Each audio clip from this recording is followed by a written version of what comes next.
Fazer uma pergunta que responde com sinceridade. Qual foi a última vez que você chorou por conta de um pecado? Não de tristeza, não de raiva, mas de perceber mesmo o peso do seu pecado. Se a resposta for faz tempo, ou pior, se for nunca, esse vídeo é pra você. Eu lembro um dia que eu comecei a pensar sobre isso, estava viajando na história de Pedro, e Pedro era o cara que ele prometeu várias vezes que ele nunca negaria Jesus. Só que aí de repente ele se vê negando Jesus 3 vezes na mesma hora. E a Bíblia fala em Lucas 22 que assim que Pedro nega pela terceira vez, o galo canta, o olhar de Pedro cruza com o olhar de Jesus. E aí nesse momento Pedro percebe o seu pecado, ele percebe que ele vacilou, que ele não cumpriu o compromisso. E a Bíblia diz que ele sai correndo, ele chora amargamente. Mas aí eu te pergunto, cara, o que partiu o coração de Pedro? Você acha que foi a vergonha? Você acha que foi o medo do inferno? O que fez Pedro ficar quebrantado foi perceber que ele tinha traído alguém que ele amava, e alguém que amava muito ele. E aí eu fiquei pensando, quando eu peco, quando eu escolho a minha vontade, quando eu faço o que eu quero e não o que Deus quer, eu também estou negando Jesus. Só que diferente de Pedro, quantas vezes eu peco e eu simplesmente continuo caminhando, sigo em frente como se nada tivesse acontecido.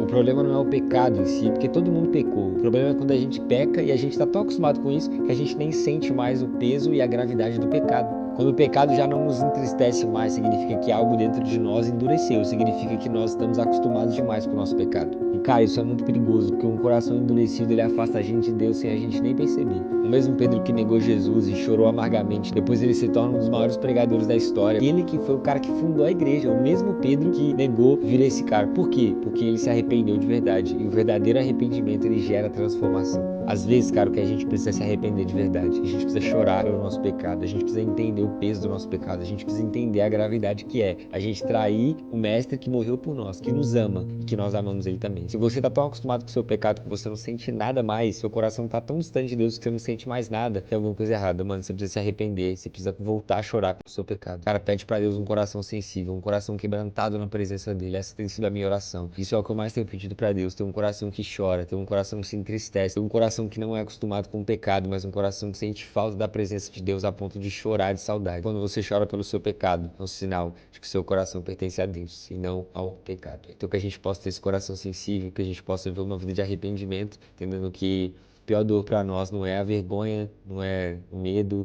não é a punição, mas a pior dor para nós tem que ser magoar aquele que nos ama, magoar aquele que nós amamos. Jesus morreu por nós, né? Então, que a gente possa chorar, voltar a chorar. Eu creio numa geração que tem lágrimas nos olhos, né? E eu acho que talvez é isso que tá faltando pra gente. Chorar um pouco mais pelo nosso pecado, chorar um pouco mais pelas pessoas, chorar um pouco mais, né, pela presença de Deus. Acho que posso falar por mim, né? Eu choro bem pouco, preciso de um coração mais sensível. Valeu.